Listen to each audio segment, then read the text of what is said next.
Esse podcast é apresentado pela Copastor.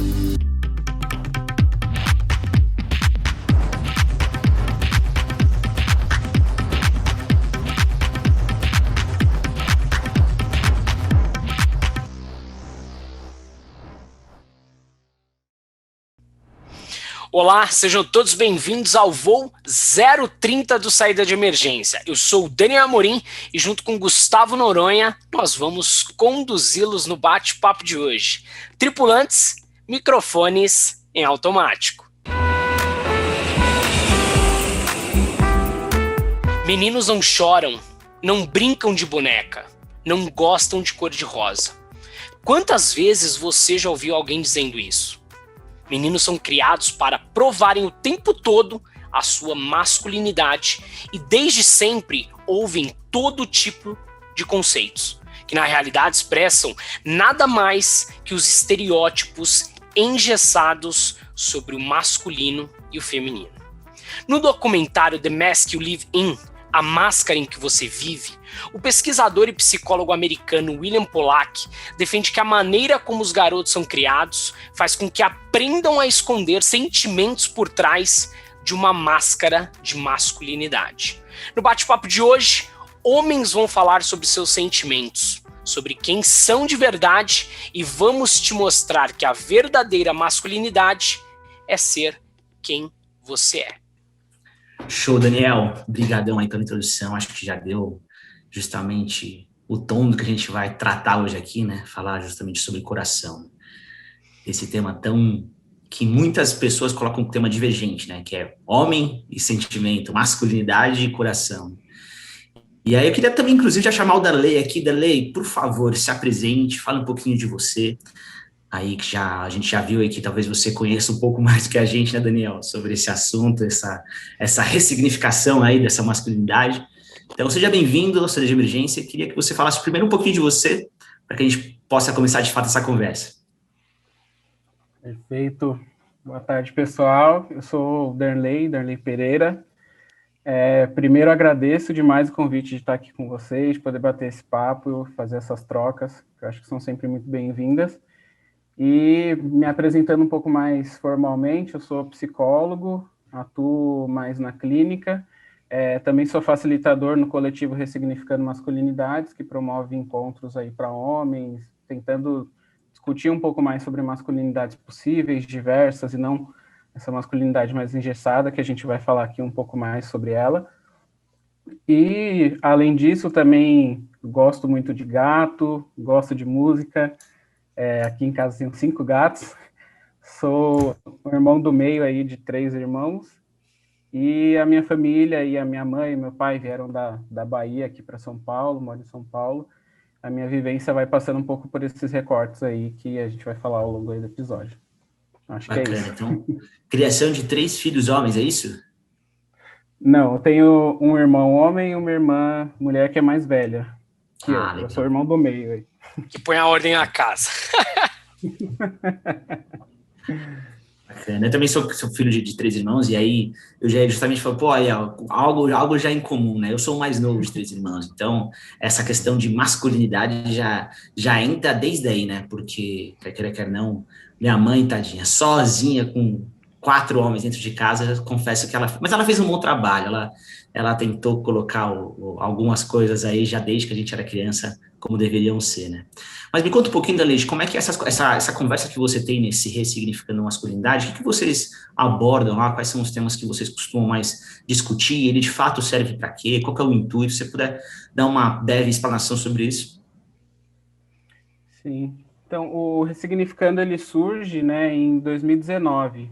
Quem fundou o coletivo foi o Fábio Souza, que é quem conduz ali os encontros também junto comigo. Eu estive no primeiro encontro com eles, ali, o primeiro encontro presencial que a gente teve, e aí foi um bate-papo muito aberto, né, que a gente conversou sobre tudo e sobre todas as angústias que a gente vinha tendo ali. Foi o ano também que eu comecei a estudar mais profundamente sobre masculinidades, porque eu tinha outras questões de outros momentos, mas eu não levei muito a fundo, né, o estudo mesmo, essas questões que surgiam. E aí, nos encontros, a gente hoje promove eles online, através do Zoom também, é aberto para todos os homens, então a gente sempre coloca ali no convite que é para todas as pessoas que se identificam como homens. E aí, por quê, né? Eu já vou trazer também por que a gente coloca isso e a importância da gente falar masculinidades no plural. Porque quando a gente cresce, a gente vai aprendendo que ser homem é ser um homem hétero, cis, trazendo todas essas normas sociais aí que a gente costuma ouvir. Então, quando a gente coloca ali que é para todos que se identificam como homens, a gente está convidando também homens trans, homens negros, asiáticos, homens gays, toda a pluralidade ali que pode abarcar a masculinidade, não uma só. E aí a gente não tem temática definida, né? Os encontros começam sempre a partir da provocação, né? Do porquê que a gente criou e por que a gente promove esses encontros. Então, para promover um espaço seguro de troca entre homens. E aí a gente deixa super à vontade para os homens trazerem ali o que eles querem, se for uma vivência da semana ou por que eles vieram para o encontro. Assim, isso vai dando o tom ali do encontro. A gente vai fazendo a mediação, né? A gente chama de facilitar, porque a gente traz um pouco do nosso conhecimento, mas também está ali como aprendiz. Acho que é isso, assim. O objetivo maior é que a gente consiga promover e sensibilizar esses homens a entenderem diversas formas de ser homem, e não só aquele engessado, padrão, que é mais comumente, assim, cobrado. Teve alguma situação, ou desculpa, Guga, pode falar. Não, imagina, show. Nessas conversas, isso que eu ia falar, na verdade, acho que talvez você ia fazer essa pergunta do que eu. Nessas conversas, quando vocês têm, você falou que chama um grupo de pessoas e tudo mais, vocês têm frequentadores assíduos, assim, pessoas que estão sempre lá e que desenvolveram e que aprenderam e que desenvolvem alguma coisa diferente? Ah, com certeza. Tem o pessoal que está todo domingo lá, porque os encontros são domingo de manhã, né? Tem que ter uma disposição aí para acordar cedo e tal. Mas tem bastante gente que está ali todo domingo frequentando, que já está aí desde o começo da pandemia, né? Porque eu acho que quando abriu para o online foi melhor nesse sentido de expansão, porque a gente conseguiu alcançar gente de outros estados, de outros bairros, e quando a gente fazia presencialmente era ali no Centro Cultural Vergueiro. Então, não era todo mundo que conseguia ter acesso, né? Mas todos os encontros têm pessoas novas, né? Sei lá, um amigo que chama outro, ou alguém que viu no Instagram ali, fala pro companheiro, ou para algum outro amigo para participar. Mas a maioria dos que entram lá são pessoas que estão sempre com a gente, assim, e vão promovendo essas trocas a partir daquelas sensações que eles têm na semana, ou de alguma reflexão que eles tiveram em algum dia, alguma dor. A maioria vem assim, né, dos que chegam recentemente, os mais novos, são porque ou a companheira ou alguma amiga indicou, ou porque estão passando por algum momento de crise, assim, alguma vivência, né, de término de relacionamento, ou de perceber ali uma cobrança para mudar, né, essa postura machista, enfim. Mas é mais frequentado por pessoas que costumam estar sempre lá com a gente, assim.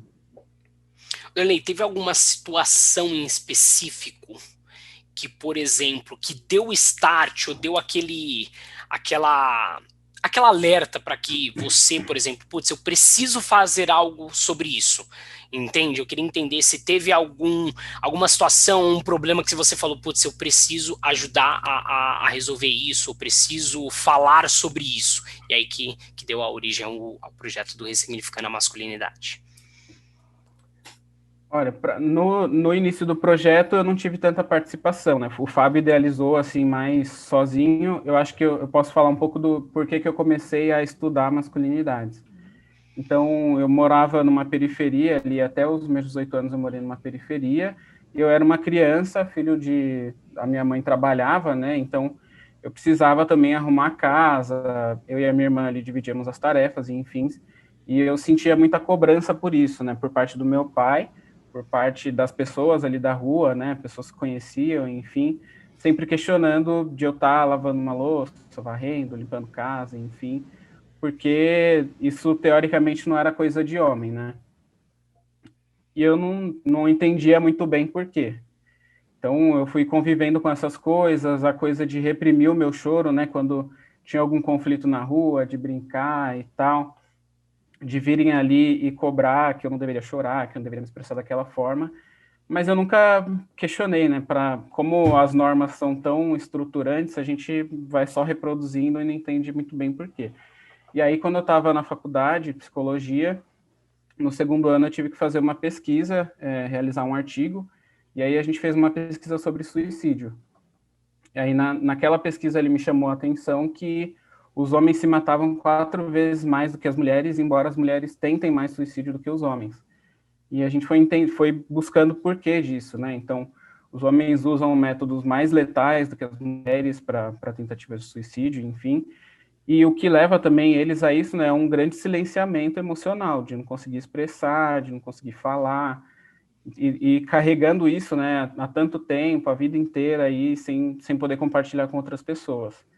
E aí eu fiquei com isso, né, na cabeça, esse estudo que eu fiz, até que quando eu me formei eu precisava, eu estava buscando o que eu vou fazer, né, na psicologia, o que eu vou promover na psicologia. E aí eu fui participar de um curso, eu não lembro o nome da instituição, mas foi ali na Vila Madalena, que era um curso sobre masculinidades, e isso já foi provocado por um amigo meu que me mandou um podcast do Mamilos, aquele episódio Masculinidades e Sentimentos. Não sei se vocês já ouviram. Mas eu ouvi aquele episódio e, tipo, me identifiquei total, assim, com ele, porque ao mesmo tempo que eu estava entendendo na pesquisa, né, daquele silenciamento emocional, eu também vivia esse silenciamento, né, de não conseguir me expressar, tentar resolver tudo sozinho, não falar com ninguém. Então eu me identifiquei demais e comecei a estudar. E aí foi a partir daí que eu comecei a me aprofundar, né? Eu acho que o start começou ali na infância, essa pesquisa na faculdade que me chamou muita atenção, né, de como que isso pode, né, assim, as mulheres tentarem mais, os homens se matarem mais, e as razões, né, que a gente vai depois achando em outros artigos do porquê disso. Esses foram os pontos, assim, que me fizeram despertar para isso. E aí também as minhas vivências, assim, angustiantes de não conseguir lidar com tudo, mas tentar resolver tudo sozinho. Como que eu conseguiria, né, me libertar disso, conseguir começar a me expressar mais, falar mais. Era uma coisa que eu tentava, mas não conseguia, assim, não conseguia ser natural. Então foi a partir daí que eu comecei a buscar estudar, a buscar colocar em prática, e nessas buscas eu encontrei o Ressignificando, foi ali no primeiro encontro que surgiu. Eu encontrei o Fábio, a gente foi, e aí tô aí nessa até hoje, assim, desde então, nessa Legal. transformação.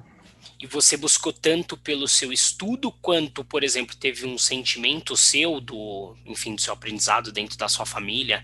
E até queria te perguntar, enfim, de acordo com tudo o que você já estudou, tem alguma coisa que explique esse silenciamento? Por que o homem, ele não pode expressar um sentimento? Na verdade, o único sentimento que ele pode expressar é força, raiva, né, para mostrar superioridade. Sim. Então, para explicar, a gente passa por construção social mesmo, eu definiria, né? Tem um pesquisador, Robert Connell, que traz o conceito de masculinidade hegemônica. Seria um padrão que a gente conhece de masculinidade, que seria isso aí que você falou, então, né? O cara que não chora, que é forte, que é viril, que trabalha, que é bem-sucedido. Ela traz uns outros recortes de raça também, então o homem branco como um padrão, o homem hétero como padrão.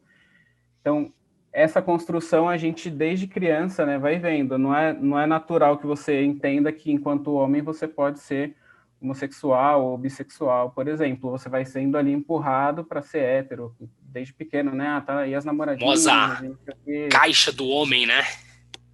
Isso, exatamente. Essa caixa que vai ali direcionando, né? E essa cobrança vai passando de homem para homem. Tem um outro pesquisador, que é o Daniel Welser-Lang, que ele fala da casa dos homens. Então, essa casa seria construída por outros homens, né, que teoricamente já estariam mais formados do que esses mais novos. Que eu não sei se para vocês foi assim, mas tem outros homens mais novos, como pais, tios, ou amigos próximos ali mais velhos, que vão validando se o que você está fazendo é de homem ou não. Então, vai jogar futebol porque é de homem, não brinca de boneca porque é de mulher. É sempre uma ordem ou uma negação, né? Uma proibição, assim. Então, a partir disso, os homens vão se construindo dessa forma, não tem espaço para expressar sentimento. Se você não pode chorar porque isso é coisa de mulher, se você não pode estar triste porque isso é coisa de mulher, se você não pode fazer nenhuma outra coisa porque vai ser invalidado, mas quando você sente raiva e é agressivo, você é validado, isso vai direcionando esses meninos e homens para uma expressão ali mais específica, né? Tanto que a gente estava discutindo no último encontro que foi ontem, né, do Ressignificando, o quanto que a gente coloca todos os sentimentos e frustrações tudo na raiva. E aí é muito difícil distinguir o que é tristeza, o que é angústia, do que você está sentindo ali, do que você expressa na raiva. Eu acho que passa um pouco por isso, né, dessas invalidações e validações de outros homens que a gente vai tendo na sociedade, e às vezes também de mulheres também que acabam aprendendo também, né, na sociedade machista, que o homem tem que ser desse jeito, o homem tem que ser desse jeito. E a gente vai só reproduzindo, né, até quebrar essa cadeia, porque isso é um ciclo, né, vai passando de filho para pai, para neto, para sobrinho, e isso vai, enfim, num ciclo que a gente não consegue, se você não para refletir sobre isso, né, de que alguma coisa está errada, a gente continua num sofrimento ali, silenciado, sem saber expressar. Tanto que é muito comum que os homens tenham alexitimia, né? Que é essa impossibilidade de sentir, de perceber sentimentos, de identificar sentimentos. Qual que é o nome, Derlei? Desculpa. Alexitimia. Alexitimia, sim. Esse falou que é uma impossibilidade de impossibilidade, sentir. assim, de sentir, né? Uma dificuldade de sentir ou de identificar sentimentos. Eles identificam muito mais em homens, quando a gente vai ver as pesquisas, as matérias, é muito mais comum em homens do que em mulheres, né? Interessante. E aqui no grupo também, né, o Guga, ele tem o Guga já é pai, né, o pai do Miguelzinho aí, de 7 anos, Guga, certo? 7 anos. 7 anos. Eu acho legal, Guga, você trazer um pouquinho, talvez, né, seguindo o que o Darley comentou, e o Darley pode, enfim, comentar em cima do que você for compartilhando, porque eu conheço um pouquinho da sua história, né? Eu sei que você teve seu pai biológico, aí depois teve seu padrasto, você foi criado um pouco pelo seu avô. E aí eu acho que é legal você compartilhar qual foi a sua experiência de ter essas 3 criações diferentes, né? E também como que você vê, ou como que você lida com o Miguelzinho, né? Porque, enfim, você teve 3 vivências, 3 padrões diferentes de criação, e qual que é o padrão que hoje você escolhe para passar para o Miguel? Show. Eu vou começar pelo final, né? O padrão é não ter padrão, acho que eu vou entender primeiro, assim, o que eu aprendi, né? Diversas coisas boas e diversas coisas ruins. Acho que todo mundo aqui tem experiências para dar, de situações que seja com pai, com mãe, com tio, com avô, com amigo, né? Mas, obviamente, quando a gente está dentro de casa, a gente recebe uma educação, a gente recebe orientação, a gente crê que aquilo é a verdade, a gente crê que aquilo é o mundo e coloca aquela força, aquela armadura e fala, beleza, agora eu tô pronto. E é justamente o que você falou, eu tive experiências totalmente diferentes com esses 3 homens que me ajudaram na criação, né? Eu tive começando pelo meu avô, um português que veio com a minha avó de lá, fugindo da guerra, extremamente aquele cara que, não, eu sou o provedor da família, que todo mundo fizer. Conservador, exatamente, né? Exato. Ele é conservador, mas ao mesmo ponto que ele é conservador no quesito família, que tinha que estar todo mundo ali, obedecendo e tal, tinha a questão de ser o cara que o que eu fizesse fora da casa, por exemplo, com outras mulheres, era totalmente compreensível. Exemplo, minha avó parou de ter relações com meu avô quando ela tinha 26 anos, porque meu avô não queria mais, sei lá, passar qualquer tipo de situação com a minha avó, então ele falou, não, beleza, já que eu tenho outras mulheres, a gente para de ter relação, só aos 26 anos, cara. Então, assim, óbvio que naquela época eu não sabia disso, mas depois que eu cresci e soube disso, para mim foi um baita choque, né? Então é aquele cara que falava realmente o que pensava, ou que dava tapa na boca se falasse coisa que não devia, aquele autoritário e tal. E que era esse estereótipo que você falou, tipo de, se não tá fazendo é porque é coisa de mulherzinha, porque isso não se faz e tudo mais. Tive numa criação aí também, porque eu morei com meu pai até os meus 4 ou 5 anos, e depois de 1 ano, mais ou menos, eu morava com meu padrasto, né? E também são situações diferentes, cabeças diferentes, meu padrasto já mais no interior, meu pai um pouco mais já da cidade, já sabia mais ou menos como as coisas já estavam mudando, já estavam funcionando. Então, assim, exemplos a gente teve de monte, mas aí o que acho que a diferença, o que eu posso passar para o meu filho, nesse quesito, do que eu aprendi, é justamente essa questão de que não tem um estereótipo, de que não tem uma única vertente, de que não tem um único padrão. Eu tenho que entender, o que eu tento entender do Miguel do meu filho, né? O que eu tento entender do Miguel o que eu posso mostrar para ele que ele possa ser uma pessoa melhor em relação a tudo. Então, exemplo, eu até estava comentando com o Daniel na semana passada, eu tô louco para que essa pandemia acabe para levar o meu filho no estádio de futebol para ver o nosso São Paulo jogando, né? Isso vai ser cortado no podcast. Isso vai ser cortado. Não pode. Propaganda de São Paulo não, né, Guga? Tô brincando, vai lá. Vamos lá, vou pro estádio de futebol ver o tricolor. Pronto, tô brincando, ver um jogo de futebol. E aí a gente conversou e ele tava louco para ir porque ele ouviu dizer que no estádio de futebol ele poderia falar palavrão e mostrar o dedo feio. E eu falei, pois é, ele pode ir pro estádio, e eu, quando era criança, meu pai me ensinou que eu poderia ir pro estádio de futebol, falar o palavrão e dedo feio, né? E aí, e tem minha sobrinha também, que ela também, gosta de ir pro estádio, e aí ele, olha que engraçado, ele com 7 anos, ele falou assim, pai, mas ela vai pro estádio com a gente e tal, mas ela vai falar palavrão e mostrar o dedo feio? Eu falei, mas ela é menina. Mas eu falei, filho, isso não é o problema dela ser menina, se ela pode falar palavrão ou não, se ela pode mostrar o dedo ou não. Isso quem tem que falar é o pai e a mãe dela, a educação que ela teve. Uma coisa não difere da outra, uma coisa não isenta ela de poder fazer ou não poder fazer. Isso que eu mostro para ele sempre. Então, esse padrão, justamente, não sou eu que escolho, né? Não sou eu que coloco. Ela não, realmente, ela não pode fazer porque ela é menina.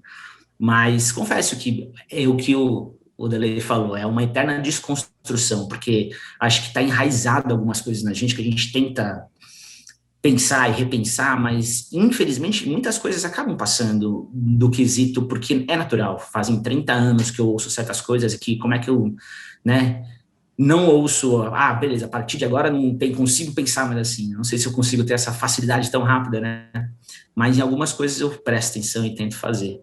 E uma coisa, Darley, que você comentou e que eu acho que é muito pertinente a gente trazer aqui é justamente essa diferença entre o ser masculino e o machismo, né? E aí eu queria entender um pouco mais de como é essa real diferença, assim, sabe? Tipo, de fato, como o machismo está encrustado nesse ser homem do negócio e como desvencilhar uma coisa da outra. Sim, eu acho que a gente teve exemplo aí, né, Guga, do que você falou do seu filho, já ilustra muito bem isso. Não é que ser homem necessariamente é ser machista, mas a construção do ser homem passa pelo machismo, né?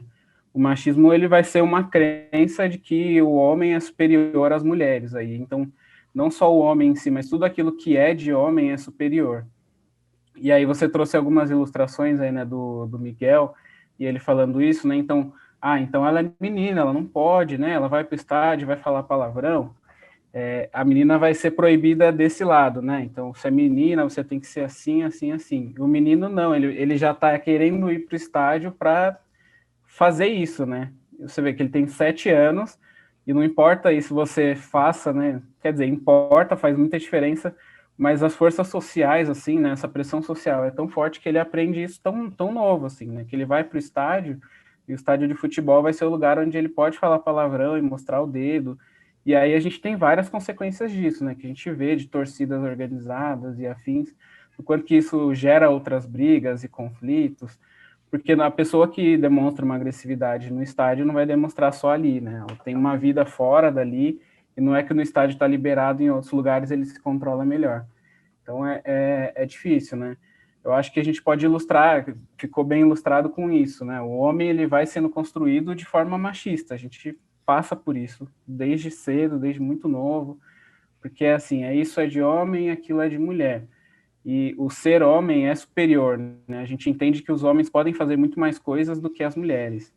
Os homens são ensinados, né? As crianças são ensinadas a tudo que é de fora, né? As brincadeiras de meninos geralmente são carrinho, peão, pipa, o futebol, que é tudo da casa para fora. E se a gente for pegar o exemplo das meninas, geralmente é da casa para dentro, né? Que é brincar de boneca, de cozinha, de casinha, né? De montar aquelas cabaninhas em casa.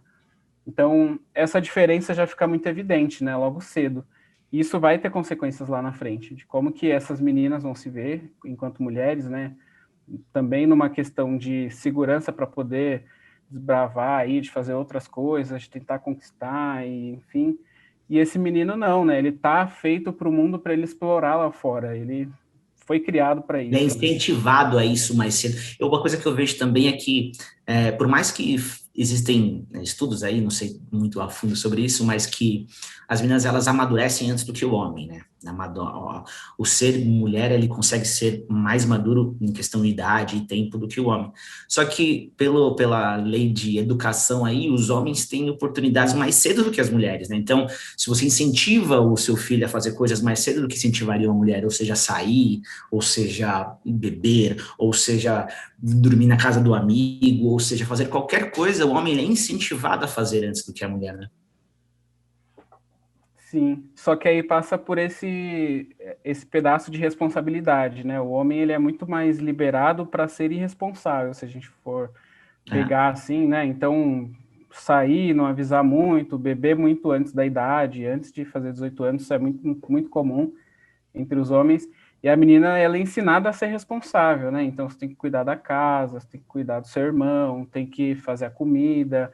Nas brincadeiras ali, não estou falando que todas as meninas são assim, mas pensando num padrão, né, de construção, dos brinquedos que a gente vê na loja, das propagandas que a gente vê na TV, é essa a expectativa que se constrói sobre as meninas. Então, elas vão sendo construídas com esse senso de responsabilidade que os homens não têm. E o homem vai sendo mais responsável, né? Ele vai sendo criado para ser mais responsável. Não cumprir tanto com as consequências dos atos deles, desde muito cedo. E tem esse outro lance das meninas também aprenderem muito cedo a se proteger dos homens, né? Porque existe esse risco lá fora. Existe o risco de ser abusada, de ser assediada. Então, são tantas coisas, né, que perpassam aí, e acho que é por isso que a gente precisa tanto discutir sobre masculinidades, né? O quanto que a gente afeta as mulheres, as estatísticas no Brasil sobre feminicídio, por exemplo, são muito altas. Se eu não me engano, o Brasil é o quinto país em feminicídio, e de transfobia é o primeiro há muitos anos aí, morte de pessoas trans, mulheres trans, travestis, enfim. Então, tem muito para se discutir e tem um motivo muito forte para isso, né? A gente está matando muito outras pessoas, os homens, e também se matando, se a gente for pegar. Eu acho que você começou a falar algumas coisas aí, você do Guga, bastante interessante, que é da parte da desconstrução, né? Que é uma linha que a gente quer, sim, compartilhar com todo mundo. Mas eu vou pedir só um pouquinho aí de paciência, que a gente já vai chegar lá nessa parte da desconstrução, trazer bastante dicas práticas para todo mundo que está escutando a gente. Vocês falaram também aí um pouco sobre, né, o machismo, a masculinidade, e eu queria que você talvez, ô Danley, conceituasse um pouquinho melhor o que é a masculinidade tóxica e o machismo, né? Para que todo mundo entenda, porque a masculinidade, ela pode ser negativa se você assim o quiser, certo? Pelo menos é o que eu entendo. Então tem-se a masculinidade normal, não vou dizer, enfim, não sei se pode falar que é normal, mas enfim, queria que você falasse da masculinidade, o que seria masculinidade tóxica e comparar com o machismo. Sim, perfeito. A masculinidade, eu acho que a gente pode definir como um conjunto padrão do que vai ser esperado e validado dos homens, né? Daquele que nasce com o sexo biológico masculino ou daquele que se identifica como masculino. Então, é um conjunto de normas, padrões ali que a gente tem sobre o que se espera. Mas que não é negativa, né? Não, em si ela não necessariamente é uma coisa negativa, por isso que a gente fala em masculinidades no plural.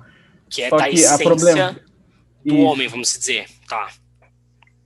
Não sei se essência, né? Porque essas construções todas que a gente está falando aqui, elas são muito mais culturais do que biológicas, né? Tem algumas diferenças aí em genitália e outras coisas, de hormônios, enfim, mas aquilo que a gente reproduz socialmente é muito mais construído do que, de fato, herança genética, assim. E aí eu acho que esse é o problema. A gente trata muito as questões masculinas como se elas fossem, né, genéticas, até a questão do abuso, que muito se valida dos homens, né? Tipo, mas o homem é assim, as traições, Instinto né? animal, né? Sim, muito animalizado. O homem trai porque o homem é assim, ele precisa e tal. E não é desse jeito que funciona, né? Acho que existem acordos e acordos entre casamentos e relações, e tudo isso é muito social, muito construído socialmente. E aí, se a gente pega para esse termo que foi muito popularizado, né, que é a masculinidade tóxica, ele é aquilo que eu falei de masculinidade hegemônica. Nos estudos a gente vai ver como masculinidade hegemônica. Então seria esse padrão de um homem branco, cis, hétero, que é forte, que reproduz ali tudo, que nos expressa sentimento, né? E quando expressa é muito mais pela via da raiva. Então, tudo que esse homem vai fazendo que é tóxico para ele e para os outros. Então, quando você está no... É muito comum, né, de se ver em cenas de filmes ou até na nossa vida, assim, né? Aquele cara que está dando atenção para a namorada e os caras vêm e falam assim, desliga esse celular, vai ficar dando atenção para ela, tá te controlando, não sei o quê. É muito comum que a gente veja outros homens imputando esse tipo de, né? Para de responder ela, vamos curtir aqui, não sei o quê.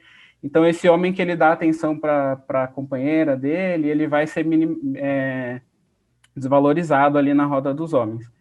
Então, eu acho que esse é o componente tóxico que a gente tóxico, né, que a gente percebe das masculinidades. São os homens incentivando os outros a serem responsáveis, né? Por exemplo, dirigindo um carro, é muito comum que os acidentes sejam maiores aí, mais fatais entre homens, porque também tem esse incentivo, né? Não, corre aí, vamos lá, vai, isso aqui. Você sempre vai ver os homens fazendo esse tipo de graça nas rodovias, na frente de escola, ou coisa do tipo, sempre muito incentivado por outros homens. Não que ele não tenha responsabilidade nisso, mas eu acho que o componente tóxico que a gente talvez possa pegar seja esse, né? Do quanto que isso vai sendo reproduzido, vai sendo fatal para esses homens e para outros, e para as mulheres, enfim.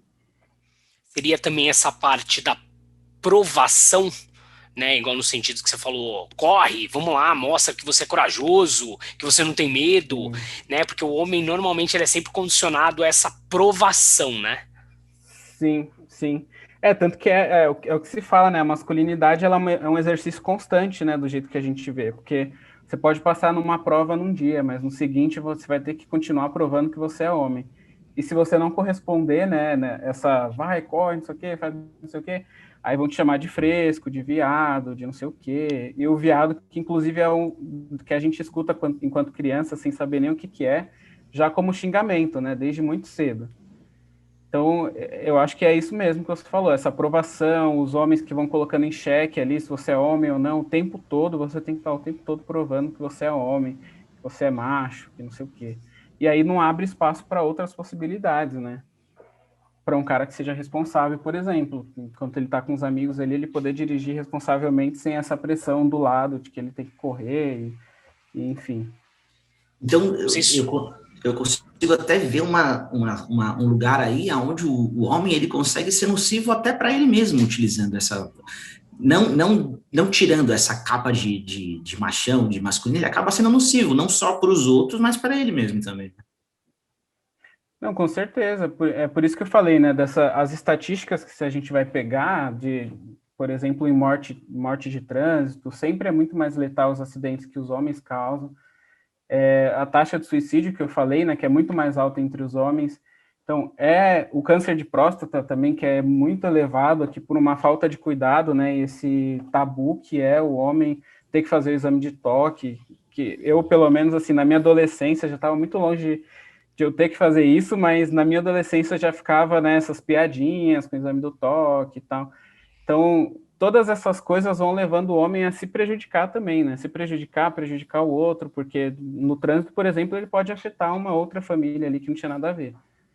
E fora essas outras taxas, né, de feminicídio, de estupro, de abuso, que a gente vê que são altíssimas também no Brasil.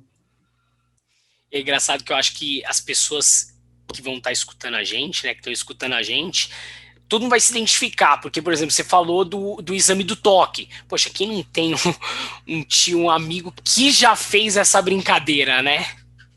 Parece que falou de idade, alguma coisa um pouco da idade mais avançada, essa já é a piadinha. E agora começa a fazer mais sentido para mim, não sei o que o Guga acha, mas, por exemplo, a masculinidade tóxica que a gente está falando, e agora para mim fez muito sentido, ela é tóxica na questão do contágio. Por quê? Porque eu tenho que provocar o Guga. Né? Guga, faz isso, se prova isso, porra, não dá atenção pra sua namorada, que saco, não sei o quê. Então é tóxica por esse sentido. Então eu provoco ele provoca outra pessoa. E aí, Danley, eu queria que você comentasse um pouco Recentemente, a gente teve o caso nas mídias aí do médico, né, do médico que estava lá no Egito, e fez uma brincadeira com a atendente ali da loja, brincadeira de cunho de piadas sexuais, né? E esse não é o primeiro caso, né? E parece que as pessoas, de fato, elas não aprendem, principalmente com os casos que caem na mídia, que são amplamente divulgados.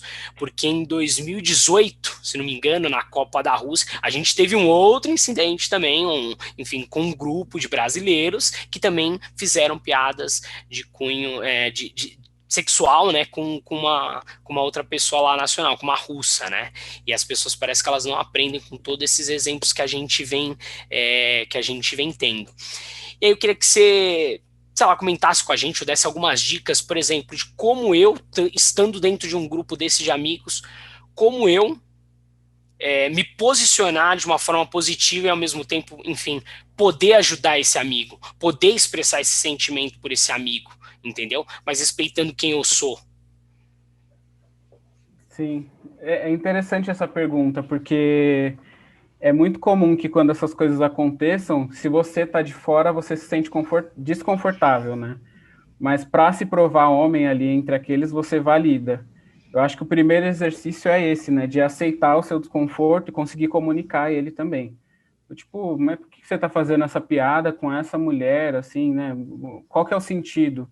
Não tô vendo graça, porque a maioria dessas piadas não tem graça mesmo, assim, a gente ri por, nem sei por quê, assim, é meio por dó, mas também para ser validado enquanto homem ali.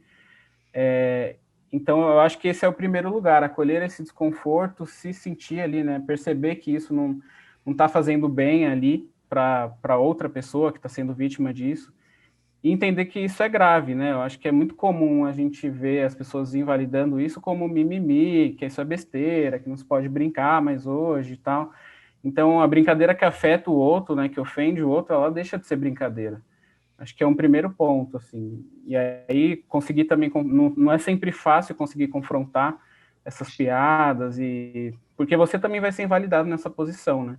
É muito comum, a gente escuta também nos encontros do Ressignificando, que os homens vão se sentindo mais sozinhos quando eles passam a ter essa outra postura, de não compactuar com esse tipo de piada, não compactuar com compartilhamento de pornografia nos grupos de WhatsApp de homens, que são muito comuns também. Então, isso vai dando uma outra tonalidade, né? Você entender que esse é o caminho, que não é porque você está sendo excluído dali que você está errado. Porque, pelo contrário, né, essa norma que está errada a gente vem reproduzindo há muito tempo, e conseguir quebrar ela, que é o difícil, vai te isolar um pouco, mas tem outras pessoas aí também que estão pesquisando, que estão estudando, que estão se abrindo, estão se vulnerabilizando para tentar construir uma outra forma de ser homem, que seja mais livre aí. Eu acho que é um primeiro passo, assim. Isso, por exemplo, é um comportamento que eu consigo identificar já fazendo uma amizade com você, convivendo com você, ou talvez seja um caso que só, enfim, aconteça em uma situação como essa, talvez de provação e tudo mais. Dá pra gente conseguir perceber isso antes de acontecer, ou sabe, eu já tô fazendo uma amizade com você, putz, é uma pessoa que tende a fazer esse tipo de brincadeira. A gente consegue perceber? Eu não sei se dá, assim, para de cara perceber ou não. Uma coisa que eu levo, assim, até pensando nas dicas que você falou um pouco antes, né? Que eu levo enquanto prática é me reconhecer machista e reconhecer que esses outros homens também vão ser machistas. Pensando principalmente nessa construção social. Então, quando eu penso isso criticamente, né, de que eu sou machista porque eu fui ensinado a ser machista, que esse homem também foi ensinado a ser machista, eu vou ficar mais atento para as minhas próprias brincadeiras, para os meus equívocos ali e para os equívocos desse cara. Não vou conseguir perceber de cara se ele é uma pessoa que reproduz isso ou não. Às vezes são pessoas que já logo de cara fazem, né, esse tipo de comentário. Como você falou dos tios aí, né, que é muito comum, um tio que às vezes no assunto nada conexo ali traz esse tipo de piada. Mas dá para saber, né? Dá para pensar que todo homem vai ser machista, é machista porque aprendeu a ser assim. Então, essa visão crítica ensina a gente a ficar mais atento aos nossos comportamentos e ao comportamento do outro também. Bacana. E aí, você trazendo isso nessa questão de meio que imposto isso, ou de alguma forma a gente acaba vivendo isso frequentemente, a gente tem cenários em que isso talvez seja vivido até numa intensidade maior. Por exemplo, num sistema carcerário, né? Eu imagino que essa situação de você ter que se provar mais homem, mais másculo, mais não sei o que, ela tá à prova a cada atitude, né? E aí eu queria que você trouxesse, talvez você tenha um pouco de informação aí sobre como é que é essa tratativa dentro do encarceramento, como é que é esse reflexo depois da sociedade. Perfeito. Acho que isso é uma das consequências que a gente vê desse machismo mais evidentes, assim, né? Que aí também entrelaça com um recorte de raça, porque a maior população carcerária é de homens, se a gente for pegar em dados. E desses homens, a maior parte são homens negros, que a gente pega nesse recorte geral. Então, isso diz muito sobre a construção desse homem negro na sociedade, do quanto que por isso que a gente fala em masculinidades plurais, né, em masculinidades no plural, porque esse homem negro ele vai ter uma vivência que vai ser completamente diferente da de um homem branco, e aí também trazendo recorte de classe, né, de onde esse cara está, se é numa periferia, se é no centro ou não. Então, o racismo... É muito baseado realmente de histórico mesmo, o que ele viveu, o que ele experimentou, o que ele conheceu para poder definir o que ele vai repassar, né? Com certeza, o homem negro ele vive constantemente em alerta, né? Se a gente pensar o racismo estruturante no Brasil, o homem negro ele está sempre em alerta. A gente vai ver que também o homem negro está ocupando muito mais as periferias, os cargos de baixa valorização, como de coleta de lixo ou afins, não desvalorizando a profissão, mas se a gente pensar socialmente, essas profissões são mais desvalorizadas. Então, o homem negro está muito nessa base, né, muito prejudicial ali, e ele vai se construindo a partir disso. A gente vai ter várias aí, conexões que podem atravessar esse encarceramento, sendo o racismo uma das principais. Porque esse cara vai ser o que menos tem oportunidade na sociedade para conseguir ascender, e que qualquer crime ou qualquer deslize que ele cometa ali, ele vai ser encarcerado. Até se a gente for pegar aí, né, da questão do tráfico de drogas, né, o tráfico é um dos crimes que mais encarcera aí a população. Mas se a gente olha, né, até nos noticiários, o quanto que a gente vê de homens brancos traficando dentro da política, assim, em helicópteros e tendo segurança para isso. Então, a escala ela acaba sendo diferente. Não, com certeza. O tipo de punição é diferente, né? Quem vai ser punido é o homem negro, em sua maioria, e esses crimes que a gente vê que acontecem muito mais, assim, noticiados, se a gente pensa em escândalos, assim, né? Eles não são necessariamente punidos, não é procurado, enfim.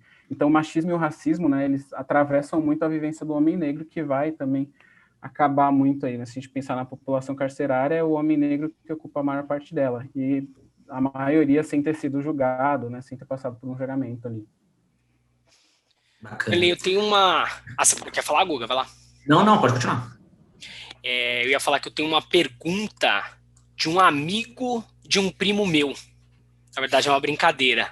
E aí eu queria trazer... A gente escuta muito isso, né? Até no Altas Horas e tudo mais. E por que o homem ele sempre se coloca...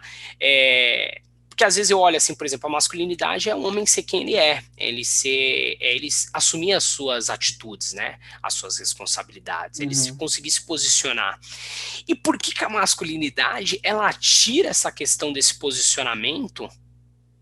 Por que ele não consegue expressar o sentimento dele, né? Porque às vezes pra gente fazer uma pergunta, a gente tem que falar que o amigo do primo mandou fazer essa pergunta. Por que a masculinidade também ela não coloca esse senso de responsabilidade ou senso de dono de ser eu mesmo das minhas atitudes, né? E de eu conseguir transparecer o que eu sinto, o que eu penso, o que eu quero falar. Por que é tão difícil o homem lidar com sentimentos? Perfeito. Tem muitas nuances nisso que você falou, né? Eu acredito que o primeiro ponto seja aquele da irresponsabilidade do homem, que desde muito cedo ele aprende, né? A ser irresponsável e não necessariamente ter alguma punição por isso. Desde muito antes, aí, criança, ele já vai aprendendo a reproduzir esse tipo de comportamento. E aí, sobre o sentimento que você falou, né? Estando entre outros homens, porque também é um requisito para você ser validado como homem, né, que você ande com outros homens. Não sei se para vocês isso era comum, mas assim, na escola, aquele menino que tinha mais amigas, ele era questionado de se ele era hétero ou não, né? Na verdade, ele era taxado de viado, de gay, logo de cara, porque ele andava mais com as mulheres. Então, você tem que andar entre homens para ser validado enquanto macho, né? E os caras te reconhecerem ali. Como que você expressa o sentimento e consegue ser vulnerável com outros caras que também estão se escondendo? Eles também têm sentimentos, esses caras também têm vivências, né? Eu, enquanto adolescente ali, vivendo com outros amigos, eu também tinha as minhas frustrações, angústias, preocupações, mas eu invalidava os sentimentos do outro cara para eu ser validado enquanto homem, porque senão eu seria questionado também, né? Eu acho que é por isso que tem essa ponte do amigo, do primo, da minha tia que fez essa pergunta, porque aí ele fica isento, né? Não sou eu que vou ser questionado, foi uma outra pessoa que fez essa pergunta. Não estou me Sabe? comprometendo na teoria, né? A cabeça lá é mais ou menos essa, né? Exatamente. É exatamente essa. Tanto que Eu as vejo... maiorias, assim, se a gente for pegar entre homens, é muito mais comum que os homens façam idiotices ou babaquices quando eles estão no coletivo. Porque é todo mundo junto ali fazendo, os dois não, o grupo ali está sendo validado para fazer isso, né? Então, ficar mexendo com mulher na rua, eu não sei como que é para vocês, se vocês puderem trazer também essas vivências, né? Mas eu tinha essa percepção de que amigos meus ficavam, né, enquanto estavam em grupos, mexendo com outras mulheres, sem nenhuma pretensão, sabendo que isso não vai dar em nada, porque eu nunca vi dar em nada, né? Um assovio, uma buzina, dar em alguma coisa. Mas os outros caras validavam isso, né? E aí eu também, enquanto aprendendo ali, né, também estava nessa posição de validar, porque eu não queria deixar de ser homem. Para vocês, assim, vocês viam isso acontecer também? Como que era essa vivência? Todos os dias. Aí eu já... Ó o meu posicionamento. Quer falar, Guga? Já tá empurrando, aí, né? Vai tá empurrando para depois só falar e concorda, né? Eu acho que tem isso aí também. Mostrando na prática, na né? verdade. Eu quero mostrar para todo mundo que tá escutando a gente na prática como que funciona. Viu? Demos exemplo aí, tá? É exatamente isso. Mas sim, com certeza. O que você está falando faz todo sentido. Não só no quesito de estar em um grupo, né? Eu, por exemplo, eu sempre fui o cara o menor da sala, o mais magrinho, o mais frágil, o que talvez chorasse mais, e sempre fui, em algum momento ou outro, mais hostilizado por conta disso. E aí, quando você acaba entendendo que você está sendo zoado, hostilizado, sei lá, por conta disso você quer ser diferente, e aí você faz diferente como? Sendo igual aos que fazem isso com você. Não tem como escapar disso, você se junta, é a força, se não pode contar eles, junte-se a eles, eu acho que é isso. E é engraçado porque, olhando na ótica da mulher, a sororidade, quanto a mulher hoje se identifica com a outra e quer falar, e quanto a homem às vezes quer diminuir o outro ainda, né? Eu acho que tem total, e é o que você falou, os exemplos dos amigos, o jeito que você quer estar envolvido, nem sempre você quer ser, de fato, o cara que vai lutar contra o negócio, que vai falar, pô, mas eu não penso assim. Até porque eu acho que não sobra nem tempo para você pensar diferente, porque você é tão estimulado e tão a todo momento querer ser daquele jeito, que você nem pensa que o diferente pode ser o teu melhor jeito de fazer, né? N exemplos. Fala aí, Show, o seu então. Quero ouvir, Show. Qual foi o seu maior exemplo? Não, eu acho que isso daí que o Darley falou sabe, tios, enfim, outras pessoas mais velhas, principalmente, né, encarar uma mulher, sabe, de olhar assim, da pessoa até se sentir incomodada. Mas por quê? Porque eu sou homem, né, então eu tenho que olhar, eu tenho que secar, porque se eu não secar e eu respeitar, putz, o que vão pensar de mim, né? Então isso a gente se depara, infelizmente, ainda no dia a dia, né? E uma coisa que chamou a atenção foi que o Danley trouxe, por exemplo, quando a gente é menor, a gente tem que andar com os meninos se a gente anda com menina, a gente é menininha, a gente é gay e tudo mais. Agora, quando inverte, por exemplo, a gente é mais velho, poxa, aquele cara que tem a agenda repleta de contatos de mulheres, ele é o garanhão, ele pode fazer, né? Ele pode sair com várias. E a mulher já, talvez nessa mesma posição, ela já é taxada como promíscua, galinha, enfim, tudo mais, né? E aí você vê que como a sociedade ela cria esses pré-conceitos, né? Porque que o mesmo comportamento no homem pode e já na mulher não pode, né? E isso aí me chamou bastante a atenção do que o Danley falou, por quê? Porque conforme o tempo vai crescendo, a gente até muda o comportamento, né? Então aquilo que quando era menor não era válido, agora ele passa a ser, né? Porque a gente tem que estar rodeado de mulheres, né? A gente tem que provar. E aí, Danley, você pode até me ajudar a fazer uma provocação, uma pergunta nesse sentido, para a gente falar um pouquinho dessa parte da sexualidade. Eu queria entender por que o homem ele se vangloria ou ele tem tanto a necessidade de utilizar o sexo para se promover como homem, né? E que talvez aí às vezes a gente, enfim, não consiga respeitar talvez uma parceira por causa dessa nova caixa do homem, que a gente tem que sair com várias, não tem que respeitar, porque a gente às vezes não pode abraçar, não pode ser romântico, né? Sim. Isso vem muito da competição masculina, né? Eu acho que a competição ela é uma das bases também da masculinidade, aquilo que o Guga falou, né? De ter que invalidar o cara para você parecer maior. E aí, aquele estudo que eu falei do Daniel Welser-Lang, da Casa dos Homens, ele fala muito sobre como os homens, eles amam outros homens, mas transam com as mulheres.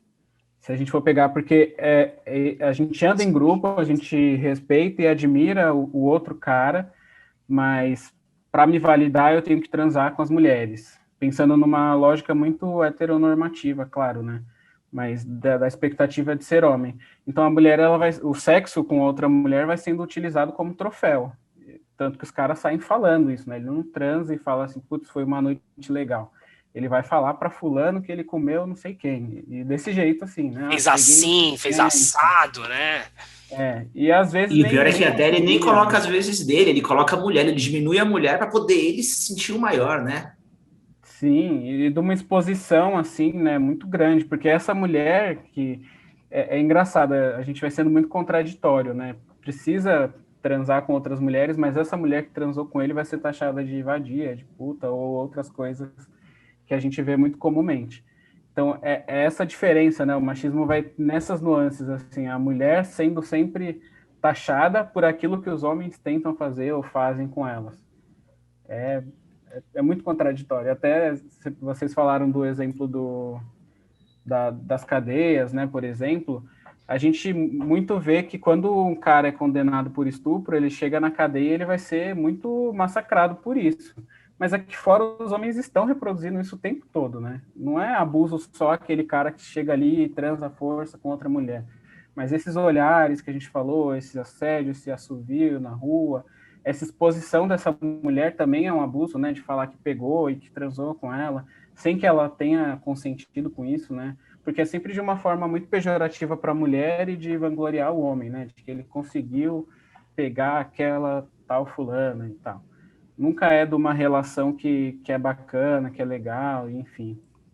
É como se fosse um objetivo, né? Eu alcancei o meu objetivo. O meu objetivo não era conquistar, o meu objetivo não era gostar, o meu objetivo não era fazer nada. O objetivo era esse e o objetivo foi alcançado. Tem essa nuance mesmo. Uma coisa interessante também que eu acho que é bem importante a gente comentar, antes da gente chegar agora assim no estágio final do nosso voo, da gente comentar um pouquinho como desconstruir tudo isso, né, da gente trazer dicas práticas, uma coisa muito também presente na masculinidade, ou enfim, na masculinidade tóxica, é a comparação do homem com o homem. Do porque eu sou alto, o outro é baixo, porque eu sou forte, o outro é gordo, enfim. Porque acho que até o Guga já trouxe um pouquinho, né? Que você tenta diminuir o outro, né? Por que até com o ser, né? Homem com homem, a gente também é tão danoso, tão nocivo, né? Porque a gente acaba sendo nocivo pra gente mesmo, né?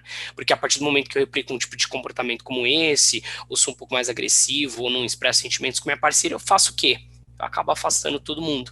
E é por isso que eu acho que até você já comentou, mas que hoje, sei lá, a grande maioria dos homens ele tem algum tipo de dependência, né? Dependência muitas vezes ligadas ao álcool também. Então, ou seja, a gente não consegue se expressar, mas a gente tem que buscar algum refúgio, né? E às vezes, enfim, algum tipo de vício, algum tipo de, né, em álcool, enfim. Sim, tem um documentário que foi produzido aqui no Brasil, O Silêncio dos Homens, não sei se vocês já viram, já ficou como recomendação também. Ele não é parecido, né, com The Mask Living, mas é meio na mesma pegada, assim, também, para falar sobre essas questões. E aí, no documentário, algumas das estatísticas que eles trazem são essas, né, sobre a quantidade de homens que estão vivendo com transtornos mentais sem buscar ajuda. Então, os caras, eles não conseguem procurar ajuda porque a gente é ensinado a ter que dar conta de tudo sozinho, né? Sempre, o tempo todo. Isso é muito aprisionador. Mas aí, voltando para aquele ponto do ter que invalidar o outro para se sentir maior, é só a gente pegar exemplos de chefias, assim, se a gente pegar o homem que a gente imagina de sucesso, né? Que a gente pensa de sucesso, geralmente vai ser um homem branco e é um cara que diminui o outro para se crescer, né? Ele não está numa posição de igual ali. A gente teve exemplos aí recentes, né, de até dessa coisa da pandemia, aquele cara do cidadão não, engenheiro, muito melhor do que você. Então é essa postura assim, né? Eu sou engenheiro, não sou um cidadão. De se crescer e aí assim eu fico por cima, né? Eu sou melhor que você. Você está entrevistando aí, você é repórter, você é guarda. Então, sempre tem essa competição para ver quem se dá melhor. E geralmente quem trata, né, o homem que vai tratando desse jeito, ele vai sendo aquele cara que é tido como de sucesso, né? Até na escola, isso começa muito cedo, né? O cara que bate nos outros e que é mais forte, digamos, que sempre vence as brigas ali, ele é o cara respeitado da escola. No trabalho, o cara que consegue mandar e faz todo mundo produzir porque tem medo dele, ele é o respeitado, ele é o cara de sucesso, ele é o chefe, né, que vai conseguir alcançar tudo que precisa ali. Então essa competição vai ganhando também força nessa validação social, né? Quando esse cara também, ele é visto desse jeito, ele vai ser mais bajulado, ele vai ser mais respeitado, muito pelo medo, né, não pelo respeito, mas ele vai ser mais respeitado socialmente porque ele tem uma postura ali, né, de poder e tal. O Veio poder muito pauta cena de muito a filme masculinidade. americano, né? Aquele capitão do time americano de futebol, né? É essa imagem que me vem na cabeça quando você fala isso. O cara que pode fazer o que ele quiser, porque ele é o capitão do time americano, do futebol americano, então o que ele fizer tá validado, né? E aí o show já deu a deixa aí pra gente já falar sobre a desconstrução disso, né? Pra gente justamente pedir dicas para você de fato como que a gente consegue fazer de fato, de formas práticas, algo que a gente pudesse ver no dia a dia, que pudesse mudar no dia a dia, algo que você pudesse trazer para a gente aqui, tipo, eu costumo, quando eu abordo esse tema, eu costumo falar isso, é interessante, e aí vou também já pegando o gancho para mim aí, né, justamente para poder saber disso, você acredita que a masculinidade, essa tóxica, ela pode ser sumir ou pelo menos diminuir nesse quesito de pai para filho? Você acha que a paternidade, essa sequência aí, é algo que é o maior poder que a masculinidade tem para ficar melhor, ou você enxerga outras frentes aí que podem fazer mais sentido? Sim, eu acho que é muito importante, assim, eu tenho um amigo que tem feito, ele fala que tem feito uma pesquisa sobre isso, né, se a paternidade pode ser um fator para a mudança, né, dos homens também, da questão de masculinidade. Porque até esse fato também, se a gente for pegar, ele é muito recente, do homem que quer ser pai e que quer cuidar do filho. É muito comum, eu não lembro o dado agora de cabeça, mas se eu não me engano, 5 milhões de crianças não têm o nome do pai no registro. E mais 12 milhões de mães solos, se eu não me engano, que criam esses filhos aí sozinhas. Então, esse dado que você falou, né, de trazer esse pai que hoje quer criar o filho, que está interessado nisso, né, que antigamente era um privilégio, digamos, do cara que ele não assume o filho, ele aborta, né, esse filho porque ele não tem nenhum contato, e a mulher que é criminalizada por querer ou por exigir que isso seja legalizado, por exemplo. Mas a paternidade, eu penso que ela pode ser um fator, sim, de construção, de desconstrução, porque você vai construindo ali com essa pessoa, né? Você quer para o seu filho o melhor, você não vai querer que ele seja alguém que reproduza esse tanto de coisa que a gente está falando aqui. Até para as filhas também, eu acho que quando um cara que tem uma filha menina, né, ele consegue enxergar isso muito mais nítido, assim. O que essa menina vai sofrer se a masculinidade permanecer desse jeito. Então, eu acredito muito nesse poder de transformação, tanto da paternidade, mas também desse exercício, né, por exemplo, que a gente está fazendo aqui, de dialogar sobre isso, porque não é todo mundo que tem acesso a esse tipo de discussão. Quando eu vou falando, parece que eu estou muito numa bolha, né? Dentre os meus amigos e as pessoas que eu conheço, é um assunto muito falado. Mas não é todo mundo que tem contato com esse tipo de discussão. E tem muito homem, acho que a maioria ainda, né, muito preso nessa lógica e reproduzindo esse tipo de conceito e tudo mais. Ou Você acha seja, que... né? Vai lá, desculpa. Não pode Uma falar. dúvida, só para não fugir. E você acha que isso, em algum momento, poderia ser abordado, por exemplo, em escola? Você acha que hoje já é abordado? Eu não sei te dizer isso, porque na minha época não era isso, não era um tema que a gente falava muito sobre educação sexual, sobre respeito e etc. Mas não era algo que a gente trazia como educacional, né? Digamos assim. Olha, não é uma prática assim comum. Existem alguns projetos que tocam, né, que tentam fazer esse tipo de comunicação nas escolas. No documentário Silêncio dos Homens que eu mencionei, tem uma, se eu não me engano, a METEC, que tem uma professora que faz essas rodas de conversa com os homens e que até os alunos são convidados ali a relatar, né, o quanto que isso mudou na vida deles e até das meninas ali e tudo mais. Eu acho que seria Legal. fundamental, na minha percepção, é um dos temas que mais perpassa aí, né, a violência que a gente conhece, as vivências, as problemáticas, a maioria das problemáticas também são atravessadas pelas masculinidades. Então, o movimento de mulheres aí feministas veio empurrando a gente para enxergar isso, né? Eu acho que está no momento que a gente precisa colocar isso em pauta em todos os lugares para começar a transformar. Eu acho que, pelo que você vem trazendo, né? Eu acho que o primeiro passo é você se identificar, né? Talvez, enfim, você esteja com algum comportamento inadequado que você pode melhorar. Porque, por exemplo, pelo que o Guga trouxe, ele vai passar para o filho dele. Mas se ele não entender que tem algo nele, ele nunca vai conseguir passar algo diferente para o filho, né? Então, eu acho que a principal dica, eu vou deixar uma abertura para você, Danley, para ver se você tem alguma outra coisa, talvez prática, se você quer recomendar algum livro, alguma outra coisa, mas eu acho que a principal dica é a gente se entender e a gente conseguir se comunicar, né? Porque a gente só vai conseguir construir algo novo se a gente compartilhar como que é a nossa situação atual, né? Porque até então, se ninguém comentar, a gente não tem como mudar algo que não se comenta, algo que até então não se é percebido como anormal, né? Com certeza. Eu acho que o primordial é esse, assim, eu me reconhecer enquanto machista e pensando quais práticas minhas que são machistas, né? O que eu reproduzo que vem dessa lógica que eu aprendi do que é ser homem, enfim, é o mais fundamental.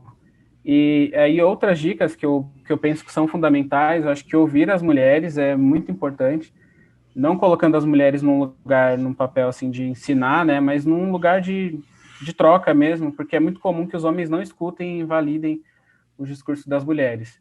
Então, essa postura já é, eu acho que quebrar um pouco dessa lógica, né, conseguir ouvir e validar o que as outras mulheres estão falando, incentivar também que esse tipo de conversa apareça, né, sobre emoções, sobre sentimentos, e validar outros caras, outros amigos ou, sei lá, colegas de trabalho que estejam passando por situações assim e que queiram falar, né? Porque a gente às vezes percebe que alguns amigos ou pessoas ao redor não estão muito bem e tal, mas a gente não tem muita abertura para falar. Então, incentivar esse tipo de conversa sobre sentimentos, sobre dificuldades, entender que você não precisa dar conta de tudo sozinho, porque é impossível, a gente vê que isso só faz mal, não tem nenhum efeito prático, assim, positivo para a gente, né? Então, eu acho que seria para começar por aí, assim. Ótimo. E é lógico, né? Talvez seja difícil para a gente dar o primeiro passo, mas voltamos aqui a repetir que tem o trabalho que você já faz nas redes sociais, ressignificando a masculinidade, e tem outros trabalhos também, né, que você pode procurar aí um apoio para poder, enfim, escutar um pouco mais, entender o que é, até que você chegue ao ponto, enfim, de conseguir desconstruir, se permitir viver algo novo, né, ou enfim, conhecer algo novo. Danley, antes da gente terminar aqui nosso voo, a gente preparou aqui um quiz, um game, enfim, eu vou colocar para você e para o Guga são 3 situações, vou colocar uma situação e vou te dar 3 alternativas, aí você escolhe uma e aí você pode comentar a sua escolha e a pergunta, tá? Vou fazer com você e o Guga, tá bom? Começa com o Danley só para eu poder validar o que ele tá falando e concordar. Ah, entendi. Tá bom, vamos lá. Bom, eu posso errar também para aprender. Exato. Olha lá o que você vai validar, hein? Vamos lá. Primeira situação. Você é incluído em um grupo de WhatsApp que compartilha pornografia. Você não quer permanecer, mas teme ser julgado pelos seus amigos. O que fazer? 1. Se posiciona e diz que não está a fim de receber aquele tipo de vídeo e fotos, ser quem você é. Dá um migué, sai do grupo, diz que formatou o celular, foi por acaso. Ou, terceira opção, permanece só para compactuar com a caixa do homem. Diz aí, Danley. Eu ficaria com a primeira alternativa, porque eu acredito muito nessa possibilidade de mudança, de permanecer nos espaços em que as coisas acontecem do jeito que eu não acho que estão legais, mas para poder alertar também essas pessoas. Porque se eu só saio, essa coisa continua acontecendo, ninguém vai se tocar daquilo, e se eu só permaneço em silêncio, também nada muda, né? Eu acho que é importante eu relatar até as problemáticas disso, né? Porque muita pornografia que é compartilhada são sem consentimento das pessoas. Então, eu ficaria com a 1 aí. E aí, Guga? Preciso pegar meu celular, tô brincando. Não, concordo. Deveria ser. Não é uma coisa que talvez seja a primeira pensamento, não seja esse, concordo que é uma coisa que a gente está aqui falando sobre isso, mas não é algo que talvez eu pensaria logo de bate-pronto, mas eu iria com a opçãozinha 2 por enquanto, mas depois dessa conversa aqui, eu repensaria para ir para a opção 1, viu, Danley? É uma desconstrução, né? Aquilo que a gente está falando, né, Guga? Exato. É difícil são coisas também. São coisas que pra gente a gente não afeta, beleza. Putz, você tá mandando, tô no grupo. Deixa lá, né? Eu nem olho. Você fala Exato, mas é o que ele falou. Mas é o que ele falou. Isso, se eu não falar sobre isso, se eu não me posicionar sobre isso, isso vai continuar acontecendo. E é o que ele falou. Na maioria das pessoas, maioria não, mas talvez muitas pessoas se prejudiquem com isso. Às vezes é uma pornografia que não é autorizada. Agora, aquela famosa pergunta, né? E se fosse da sua família? E se fosse seu? E se fosse alguma coisa, né? Então, essa conversa aqui, ela serve justamente para poder alertar, abrir um pouquinho dessa cabeça. Então, vamos de opção 2, mudando para opção 1, beleza? B para A. Show. Danley, rapidinho, inclusive, se eu não me engano, num dos projetos que você trabalha, tem lá um projeto que fala, enfim, para o homem ficar 30 dias sem pornografia, certo? Qual que é o propósito? Qual que é a transformação? Enfim, como que vocês convidam os homens a participar disso? Antes da gente chegar na próxima situação.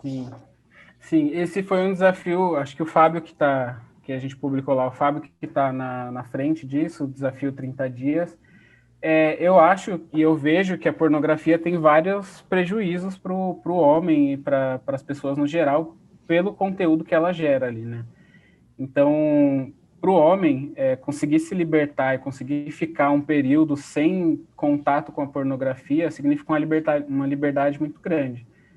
Fora também os outros ganhos, né? Porque a pornografia vai ensinando o nosso cérebro a ficar muito nos estímulos visuais ali, muito naquilo de olhar e aí sentir tesão, mas não conseguir ter uma relação em que aquilo não vai acontecer, né? O que a gente vê no filme pornô não vai acontecer na vida real. Então, o ponto principal seria esse, né? De tirar do cérebro essa coisa do visual para conseguir se estimular ali, e também de como é a relação sexual, que isso não acontece naturalmente, né?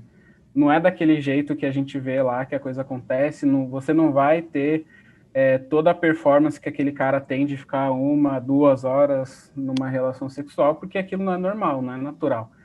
Então, tem várias, acho que a gente precisaria de um pouquinho mais de tempo, mas tem várias questões, né? Outra conversa.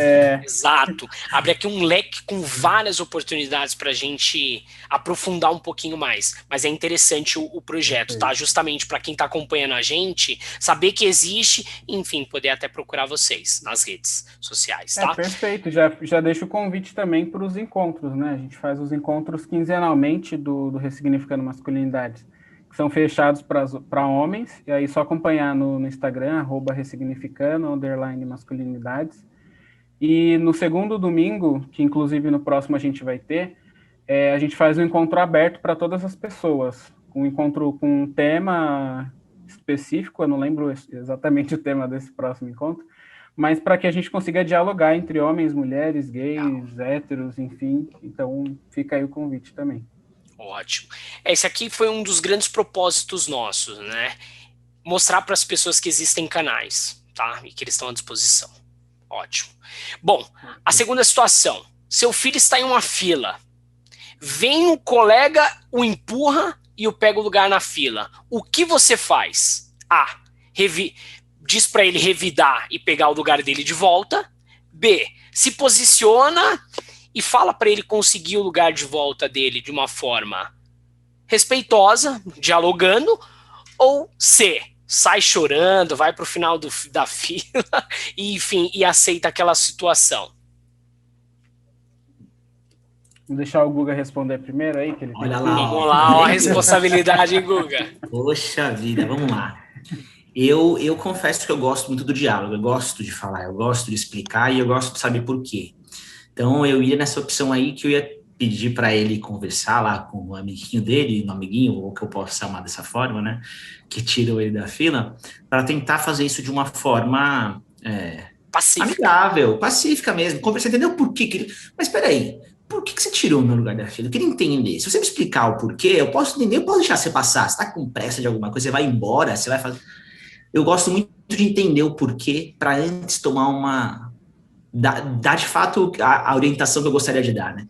Então eu vou pro diálogo, eu vou para a sua opção B aí, show. E você, Derley?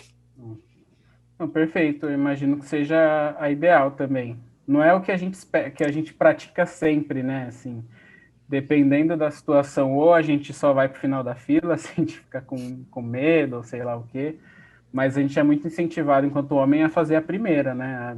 A revidar e aquela coisa de se você chegar chorando em casa, você vai apanhar mais. Vai apanhar de chegar chorando. Confesso que eu já usei falas assim, viu, Darley? Eu falo assim, mas já usei falas assim. Já usei situações que eu falei, não, mas espera aí, de novo? Não, agora você vai ter que, né, ser... E aí também vai muito eu acho que desse quesito... Em que momento, né? Mas como é que tá acontecendo, né? Eu acho que justamente é o que eu falei, vamos entender o porquê. Não, é porque tá fazendo na maldade mesmo? Pô, não sei se a ideia é continuar, né, trazendo a fala, né, é difícil, mas eu concordo que se você tiver mais oportunidade de pensar sobre o assunto, fica mais fácil de você achar uma solução. Com certeza. E eu acho que Tem mais uma, importante colocar aqui também, né, que essa é a posição mesmo, assim, de aprendiz e de entender que você tá, todos os dias você vai aprender um pouco mais. Em um dia você vai reproduzir uma, e depois vai repensar e vai fazer diferente. Eu, às vezes, também tenho esses deslizes, e depois repenso. Eu acho que ter essa posição mais crítica dá mais margem para a gente repensar o erro, e não só continuar reproduzindo ele. Mas eu iria nessa segunda opção também do diálogo aí. Show. E para fechar com chave de ouro, a última situação. Em uma conversa entre amigos, um amigo diz espontaneamente que largou o trabalho para cuidar das atividades domésticas e que está muito feliz. Qual seria a reação mais natural desse amigo que ele está contando? Que louco! Você está bem? Você desistiu da vida? B. Interessante. Como está sendo o desafio? Ou C. Que legal. Que bom que você está feliz. Se eu só entender a situação, é uma pessoa que largou o trabalho para cuidar das atividades domésticas? Isso, para ser o famoso dono de casa. Sim. Eu não sei, eu fiquei entre as duas últimas aí. Primeiro, eu não sei se a pessoa está feliz, né? Eu acho que precisaria entender se está feliz, se está sendo legal, uma experiência legal, porque também é um espaço de troca, né? Eu acho que possibilita. Na pandemia eu vi muito isso acontecer, né? Dos homens que puderam ficar em casa para ficar com o filho, por exemplo. Isso foi mágico para essas pessoas. Então, eu acho que eu fico entre a B e a C aí. Supondo que ele esteja feliz nessa posição, mas também traria uma reflexão sobre isso, né? Se ele estivesse infeliz, por que estaria infeliz? Porque as mulheres costumam ficar muito nessa posição e são cobradas para que estejam, né? Então, dá para refletir também sobre isso aí. Legal. Você, Guga? Bom, Derlei foi assertivíssimo. A pandemia, ela trouxe essa visão diferente. Pré-pandemia, eu ia dizer que o cara tava maluco, tá doido, tá largando emprego para ficar em casa, fazer o, né? Tá maluco, mas não. Concordo que isso, meu irmão fez esse movimento e mega feliz, então vou nessa daí por experiências que eu já tive, mas aí volta de novo, né? A experiência que eu já tive e as pessoas que eu já troquei, mas vou nessa. Se tá feliz, se é o que quer e tá resolvido e bola para frente. Show. Bom, eu queria, assim, a gente já... Eu ficaria mais, pelo menos aqui, mais umas 2 horas, mas eu confesso que a gente tem assuntos aqui, né, que dariam mais outros podcasts ali. Fica aí ativo aí que a gente vai te chamar para alguma próxima conversa. Aberto, com certeza. Bacana. Daniel, tem alguma consideração? Quer falar alguma coisa? Danley, agradeço demais você ter participado desse podcast com a gente, esse voo com a gente, né? Está chegando aí já, tá pousando praticamente, mas queria agradecer de verdade seu tempo, queria agradecer as suas considerações, a sua visão. É muito importante para a gente, como homem, entender que nem sempre o que a gente aprendeu de fato é a única verdade, né? E aí a gente falar sobre isso é só nessa hora que a gente consegue trocar mesmo, e é só nessa hora que a gente consegue enxergar pontos de vistas diferentes e que às vezes fazem mais sentido para a gente do que a gente já viu. Então, agradeço de verdade, continue com esse projeto que parece ser interessantíssimo, vou me aprofundar mais nele. Daniel, obrigado aí pela companhia de voo também, foi incrível, tá bom? Eu que agradeço você, o Danley, muito obrigado. Até a próxima, Danley. Eu que agradeço aí, foi um papo muito bom. Nem vi o tempo passar também, o voo foi rapidíssimo, né? Aquele que você só viu subindo, desceu, já foi. Foi muito bom, foi bem gostoso, descontraído aqui, agradeço demais. E fica o convite para vocês dois também, viu? Participar lá dos encontros. Com certeza. Vou aparecer por lá. Fechou. Bom, esperamos que esse conteúdo tenha agradado todos os viajantes. Chegamos ao fim do nosso voo. Não saia da janela e aguarde os próximos podcasts. Muito obrigado a todos.